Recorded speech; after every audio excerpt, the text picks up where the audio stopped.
کہاں ہے تو سکون ڈھونڈوں تجھے کس راستے۔ نعمان لاک ڈاؤن کی وجہ سے گھر میں بیٹھے بیٹھے پریشان ہو چکا تھا۔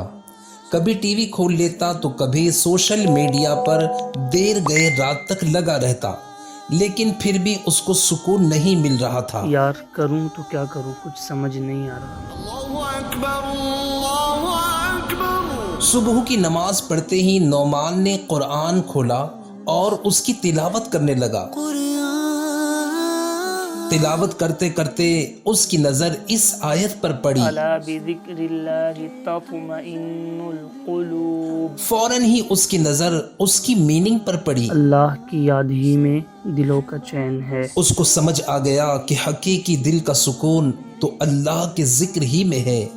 اب وہ روزانہ تلاوت کے ساتھ ساتھ تفسیر قرآن صراط الجنان کا مطالعہ بھی کرنے لگا۔ اب اس کی بے چینی سکون میں تبدیل ہو چکی تھی۔